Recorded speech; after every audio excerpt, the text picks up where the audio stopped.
up, guys? Eric here with another segment of Triple OT. I know it's been a while. It's been a while between all my videos, but got a lot going on. Just got done working out, and that was great. Sweating like a pig up here. It's actually warm in New York for once. Tomorrow it might snow, but for now I'm gonna love it. Coming up to training camp soon. I already did my first fantasy draft. I got another one we're doing in August, which is we're gonna do a live draft. I've never done that before. It's gonna be here.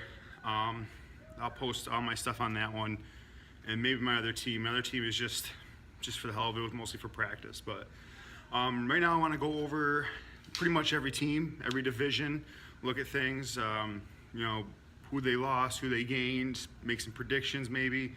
I'm going to do one division every week. This week, excuse me, we're going to start with the AFC North. And right off the bat, we'll start with the Baltimore Ravens. Baltimore Ravens, they lost Steve Smith, and I'm looking over here. I got my computer over here. I wrote all the notes on my computer. Usually I write it down on a piece of paper, but I was too lazy. All right, they lost Steve Smith, but they gained Jeremy Maclin. A little disappointed. I wanted him to come Buffalo, but we all saw him going to the Ravens. But he was a decent pickup. You know, I think he can do good there with Flacco. I mean, in Kansas City, he had Alex Smith, but they just weren't throwing touchdowns to receivers much the last couple of years. Their defense is looking better. The majority of their draft picks were defense. I didn't follow much of the draft, but I did watch a lot of stuff on the first round picks, pretty much just for these. You know, if I want to grow this channel, I gotta know my shit. They took cornerback Marlon Humphrey. He's out of Alabama. He does really well with multiple coverages, and he's good at closing out receivers. But his feet are fast, but they get sloppy. He's not, you know, he can trip over himself a lot. He's not the best. You know, they're fast, but you got to work on your footwork there, bud. And he's impatient in the press coverage. They open going to the record, they open up right off in Cincinnati, and they have some tough games in the first half of the season.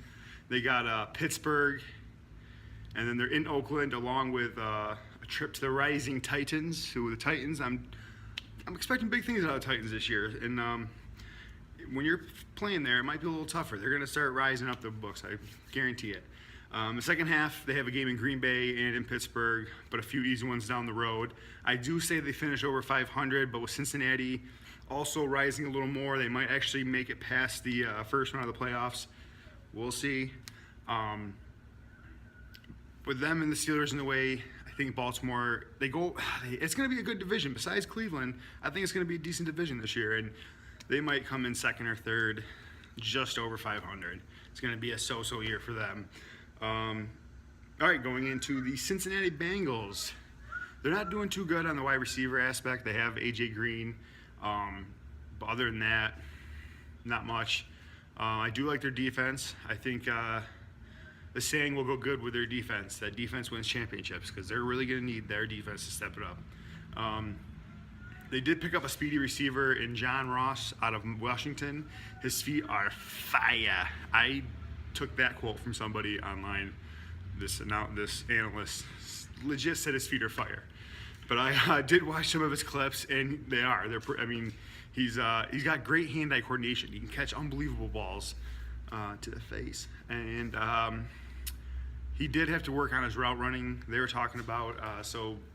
It's kind of holding him back. He's had a couple major knee injuries that they knew about, and if he can just work on his route running, I think he'll be a decent receiver on the opposite side of A.J. Green. They have a few tough games, but I say they could go 12-4 this year, picking up that second spot. Forget what I said earlier, Ravens third, Cincinnati second. I bet you can guess who's number one in that division, the Browns. I think they will break their playoff wild card loss streak simply because of the young players they have on the offense just to continue to grow, and their defense is solid. So look for some good things from the Bengals this year. Come on, Dalton. All right, moving on to the best team in the NFL, the Cleveland Browns. What shall we do with you? At least you know you'll be better than the Jets, because the Jets, I feel like, may not win a game all year. They might pull a Tampa Bay or a Detroit and 0-16s. Brock Osweiler wants to be the starter, but you know, he thinks he can turn the team around. I don't know. I haven't seen that much good out of you. I know he did all right in Denver or whatnot. That's where he's from, right? Denver, yeah. I don't know if it's going to happen anytime soon. They need the right QB. I mean, they got receivers. They got Kenny Britt. They got Coleman, Josh Gordon. So if they can get a solid quarterback in there, they could actually turn his team around in a couple years. But, I mean, they picked up Myles Garrett first round from Texas A&M. He's elite explosiveness, powerful person. He's still learning how to string moves together and work with the pass rush plan. Not just going all balls to the wall, you know, learning different techniques to get into the QB faster and more efficient.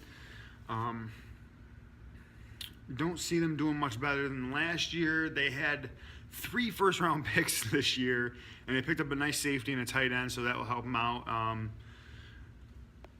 going to go on a limb and say 5-11. 5-11. Why? Come on, you guys can win 5 games. 5 games. All right, and last but not least, I said it last year, and I'm going to say it again. I think the Steelers can make it to the Super Bowl and possibly win that fucking 7th championship. I see them winning their divisional. God damn, I can't talk today.